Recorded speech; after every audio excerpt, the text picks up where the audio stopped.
Happy 2022, everyone. This is Cherie, and I watched 273 movies in 2021. That is up 35 from the previous year.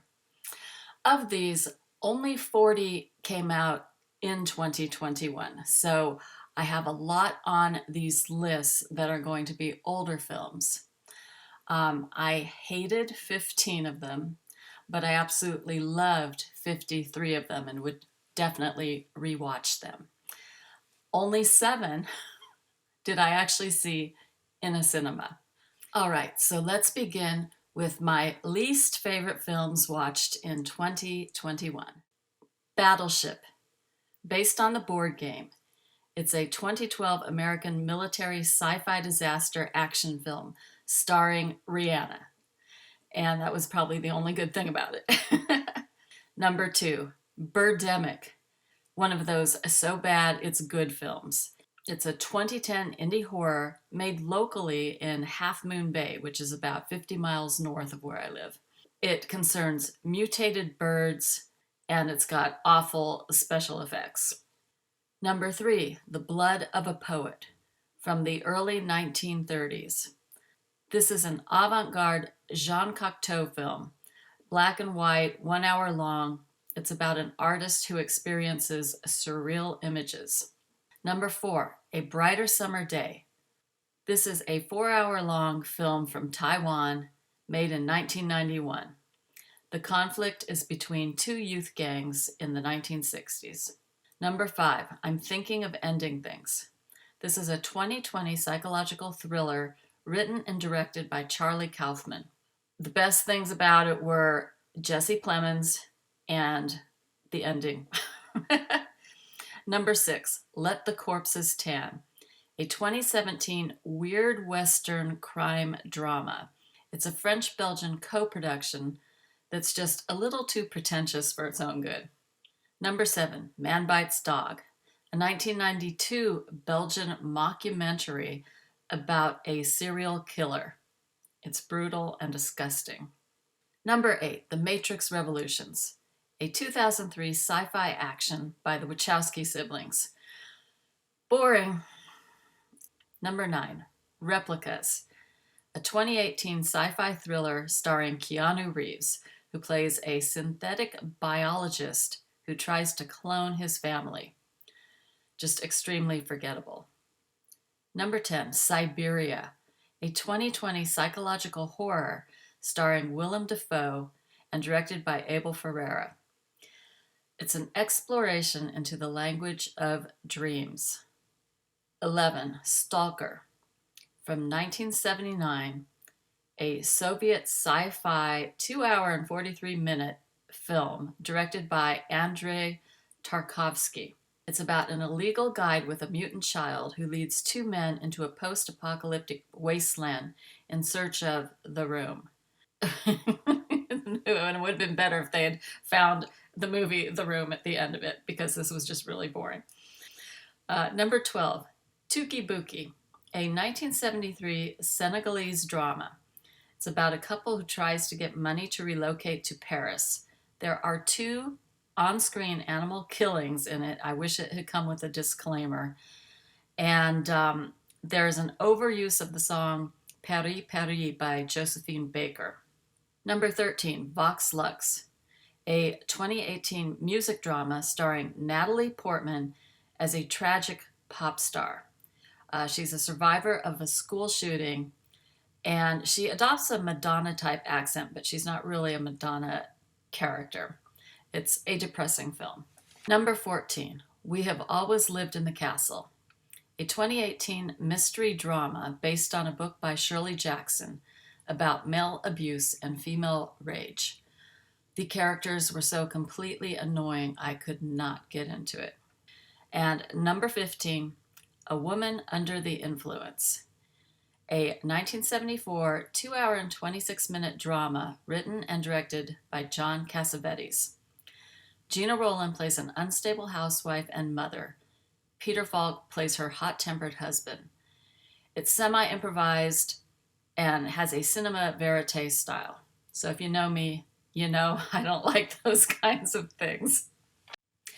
And now, my favorite films watched in 2021 in alphabetical order within categories.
In addition to feature films, I also watched 11 series. My favorites were Devs, The Haunting of Hill House, Midnight Mass, and The Queen's Gambit. I also read 20 screenplays, which was not as many as I had hoped, and I read 5 books, which is about average for me. Now, as far as my New Year's goals went for last year, I only successfully completed one of them, and that was getting my film production degree at De Anza College. After that, I also signed up for 2 additional classes. I took a lighting class in the fall quarter, and now this quarter, the winter quarter, I am taking a producing class. All right, so other goals. I wanted to pay off my credit card debt, which I came very close to. I have less than $1,000 left on the credit card, and I think I'll be able to finish that by the end of February this year. So that was like an almost. Same thing with my screenplay, Highway 17. It's almost finished. I just didn't complete it in 2021. I wanted to lose the COVID 8 pounds. I think that crept up to COVID 10 pounds, and no, I've not lost it. So my goal this year is to really start an intense exercise program along with eating very healthy. I had wanted to practice yoga every day. I honestly only did yoga about once a week. You know, that's better than I used to do yoga, but I'd like to increase that again as well this year. And finally, my new goals for 2022. I want to sell a screenplay. So I would like to sell Dumpster Donna or Frankie Chase and the Mysterious Creatures. Also, I want to get financing for Highway 17 so I can shoot that, my first feature film. The producing class I'm taking right now is actually helping me to put together a producing packet for my script. So those are my goals. I'm very excited about them. And I would love for you to tell me what your goals are for 2022 in the comments below. And also, if you want to tell me what your favorite films were. Thank you so much for joining me. I will see you in the next video.